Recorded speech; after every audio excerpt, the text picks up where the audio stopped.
George, what is one pivotal moment in your life where you took a risk that changed the trajectory of your life? Yeah, that was definitely 2017. So I got into crypto space in 2013. I heard about Bitcoin hitting $1,000, and I'm like, okay, this is the greatest thing on the planet. I was in IT already. I was a network admin, system admin then. So I started building mining rigs, and it was great. So I was mining Litecoin at the time, but I didn't understand the 4-year cycle. I didn't understand that there would be catastrophic drops.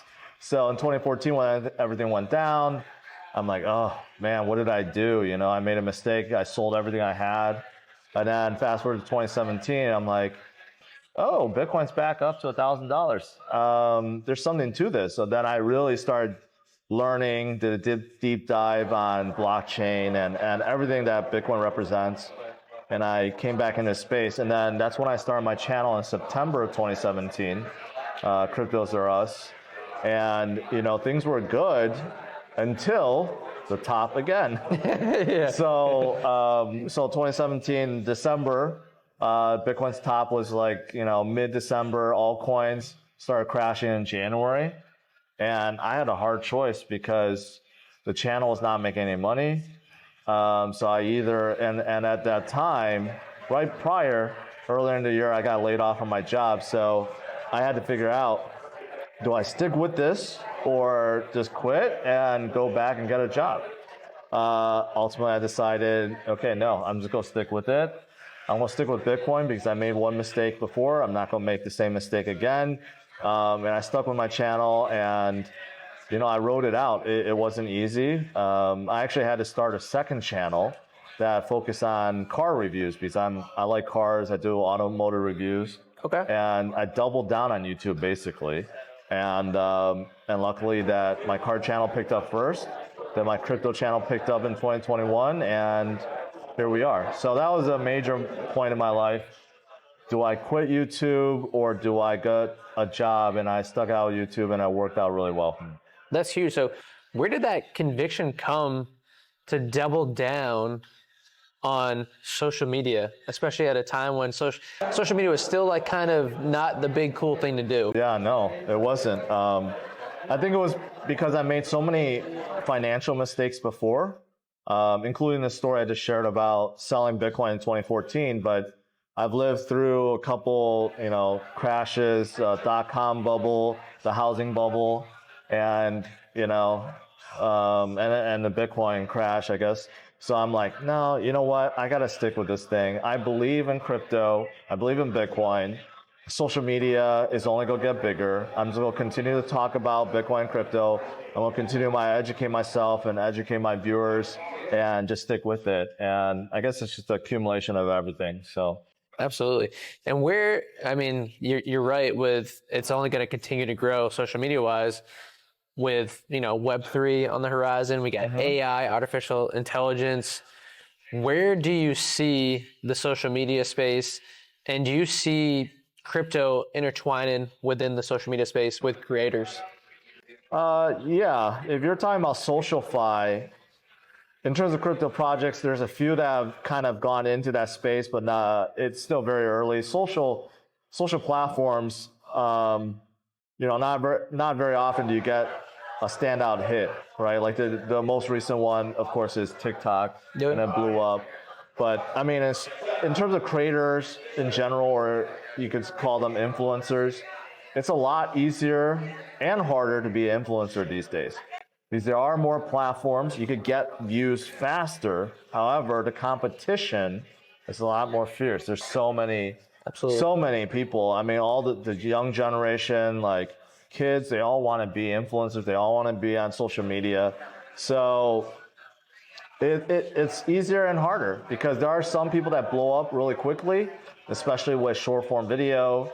You see a lot of newer generation influencers that are thriving on IG or Shorts or TikTok. Yep. But you know, then again, you don't see the millions of others that tried to get big and they couldn't, right? So absolutely. It's kind of like a mix. I do feel like the number one thing I would say to anyone that's trying to get big is consistency. No matter what platform you're trying to grow on, you have to be consistent. You have to treat it as a job. And I see the number one mistake I see most people make is not having that consistency. They treat it like, oh, I'll create a video whenever I want to or whenever things are interesting. You can't build an audience that way, especially since there's so many people competing against you. So you just have to grind it out and keep going. But hopefully that answers your question. No, it does. No, absolutely. Especially with the consistency aspect. I know a lot of people that would, they start something, but they never see it through. Right. They don't give it at least 100 days or 100 videos, Right. They lack the consistency. And that's a lot of people in life with any goal that they try to take on and achieve is they're not consistent. They do it for a couple of days. It's not going to work for me. I'm just different. So I love that. That was really good input. And I'm going to transition over to something that a newbie myself would ask. And I'm really curious, what is your exit strategy for the markets? Because as a newbie, as someone that's seen the tops and seen the bottoms, lost a bunch of money, you must have learned some methods. And what is George's exit strategy when it comes to exit in the market? Yeah, I've made a lot of mistakes, seen a lot of up and downs.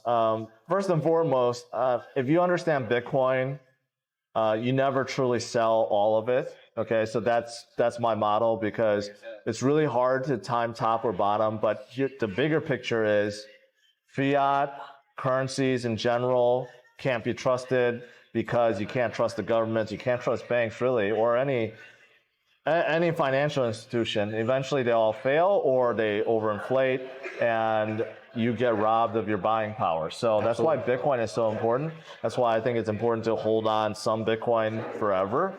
But as for profit taking, my new method, I think it's easy to follow. It's always hard because people try to time top or bottom, and it's virtually impossible. You ask any investor, any major investor, any self-made billionaire, they'll all tell you they don't have a magic 8-ball. With all the data and everything that we have, basically you're still speculating on when a top could come or when a bottom could come. So I think having cash on the side is the easiest strategy, I guess. Okay. And so basically, my new method is keep a certain amount of my portfolio in cash. So that could be different for everyone. It could be 25%, 30, 35% in cash at all times. So as you notice your portfolio go up, for example, because we're in a bull run, you'll see that cash pile diminish, especially by percent, right? So you might have 25% today, but in a month, it may be down to 20% and then maybe down to 15%. So when you realize that's happening, then sell off some of your winners and then replenish that cash pile. Absolutely. And as we move forward in the cycle and as everything blows up even more, you can increase that cash pile from 25% to say 35%, right? And then eventually you go up to 45%, 50%, 60%. And as we move through the cycle, historically speaking, when it comes to Bitcoin, there's a 4-year cycle. And usually it's the year after the halving event. And the halving event happens to be this year. April 19th, right? Yeah, approximately. So that means that if we're following the 4-year cycle, the top should come in 2025. We don't really know. Maybe it comes early, maybe it comes late, right? But as we move forward in 2024 and numbers are get bigger, and in 2025 we see numbers get even bigger, it'll be wise to up your cash percentage, of your portfolio from 35% to 50%, maybe even 60, 70%. So that way you don't have to try to time top or bottom. That way, if the market does reverse and starts coming down big way, you're protected. You're already locked in your profits. You have a large amount of cash there. Then you can continue to DCA, which is dollar cost average. And I think that's the best way to excel at a market. Basically, HODL and dollar cost average over long haul. I love it. Hold on for dear life, right? Yes. HODL. And so I'm curious as well, when you make your money and you exit the markets, I know you said you keep some in cash. Mm-hmm. Do you diversify into investments like real estate, gold, silver, or even like life insurance?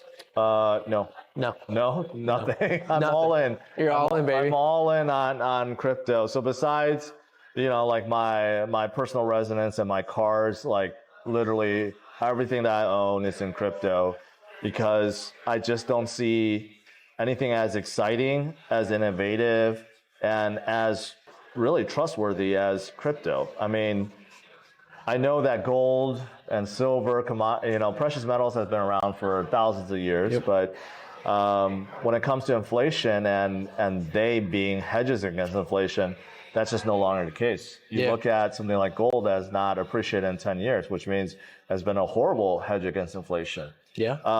Same thing with silver. Bitcoin, you look at the 10-year performance, forget about it. It's up millions of percent. As for real estate, there's nothing wrong with investing in real estate, but the gains that you get from real estate pales compared to the gains that you get with Bitcoin or any crypto project, really, the legit crypto projects. So in my opinion, if you are going to try to make it big, you're trying to build your wealth, you stick with one. You stick with one asset. You build your wealth, then you diversify. So if you made it big, you became a millionaire, you became a billionaire, whatever it may be, and you want to protect your wealth, right? Mm-hmm. And crypto may be too volatile for you because you don't want to see them nasty drops from the 4-year cycles. Well, then diversify into something like real estate, and that's fine. But I would suggest for people that are trying to build their wealth, stick with that one asset that you really understand and really believe in, and stick with it until you build it. I love it.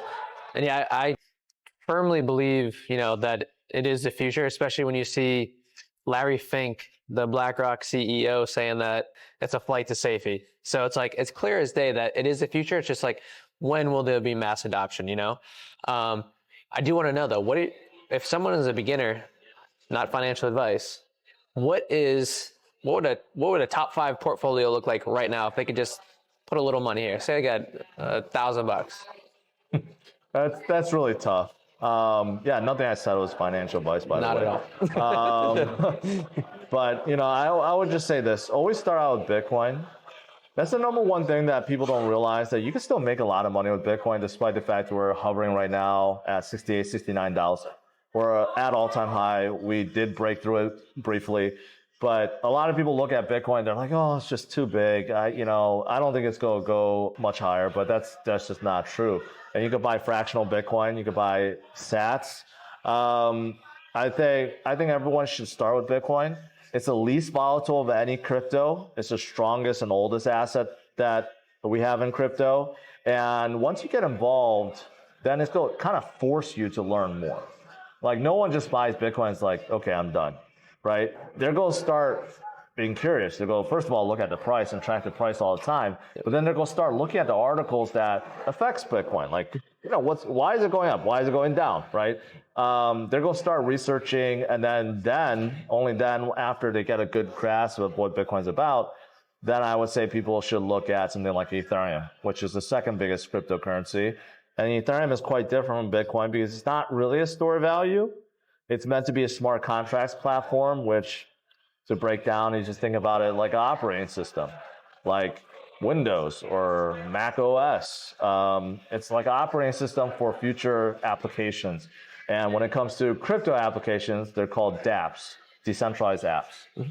So after you learn about Bitcoin, look into Ethereum and understand how it's different and how it enables dApps to operate in the crypto space, then diversify. And there's many others. Just in no random order, Solana's another one, Cardano's another one, Hedera's another one, Cosmos, Avalanche. These are all great projects, similar but not identical.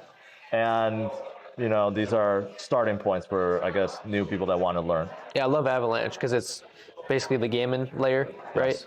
Which is huge. And gaming's super low right now, market cap wise, compared to the other market caps, right?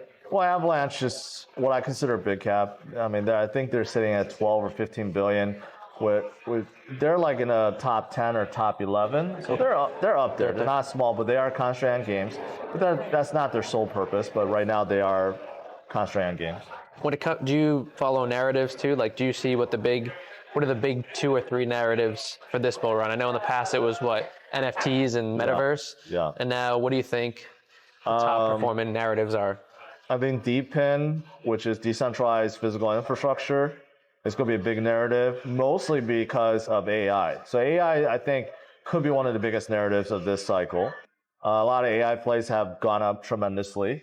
And that's because AI simply is blowing up. NVIDIA is doing very well. You look at ChatGPT, it kind of spurred the AI revolution, so to speak. And there's amazing things that's happening with AI. So I think the AI narrative is going to be very strong. And then the infrastructure plays that support AI, there's a lot of projects out there that does support GPUs, for example, or storage or network. I think they're going to have a very strong strong outing this time around. Okay. I think games is always a big thing. You mentioned metaverse last time for our last cycle. I think metaverses may kind of die down, even though they're kind of labeled in games, but they're not really the same thing. But I think games could be a big thing because a lot of AAA game developers and studios are entering the space, and we have some really nice looking games in the space already. So we haven't really had that before. We had a lot of empty promises of big games in the crypto space, and now they're finally being released and coming.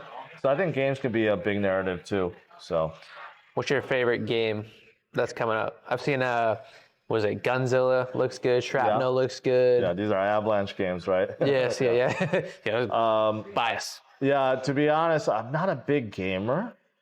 So I haven't played games since college, really. Yep. But I recognize, like the two you mentioned, they look absolutely fantastic. And then, I also advise for a couple of projects. WAGMI Games, for example, they're creating a mobile, tower defense game, trying to appeal to the masses, and that's interesting. DeFi Kingdoms is another one. They've been around for a while, but they kind of start out as a DeFi project, now turn into more like a game project. So I'm rooting for them as well. So there's just a lot of interesting games. And I don't want to sell it like, oh, if you have a AAA game, it's going to do well. No, it's really about building a community. I agree. Some projects know how to do that, some don't. And the ones that don't will not survive very long. I agree. Yeah. And George, I don't want to take too much more of your time, but I want to ask you, what is the future for George? What's the big project on your radar that's coming up that you can get everybody excited about? Well, I'm part of the IFC. So first of all, my main thing is my channel, Cryptos Are Us, and that's not going to change. But one of my main focuses is working on IFC, which is the Influencer Fight Club, and it involves a lot of influencers and project leaders. And they get in a pit, and this is hosted by Karate Combat, which is a fighting league, like a mini UFC league, and they're in the crypto space. So basically, IFC is done in partnership with Karate Combat. So we get all these influencers, project leaders to duke it out in martial arts in the pit, which is really exciting. We had the first one, last month in Mexico City. Turned out to be absolutely fantastic. We'll continue that. So that's one of my main focuses. But that's not the only thing. I want to create new content as well. I want to create more, entertaining content besides what I do. Right now, I do a lot of news coverage. But I want to expand and do, things that are funner, basically. Yeah. Not as scripted, right? Yeah. But yeah, hey, George, I appreciate your time. I appreciate your insight, your wisdom. I'm sure the audience appreciates it as well. Again, Cryptos RS, is there any other place they can follow you? Oh, yeah, you can find me on Cryptos Are Us on YouTube. Same thing on IG, X, Facebook, Cryptos Are Us. George, appreciate it. Thanks so much for your time. No problem. And good luck, man.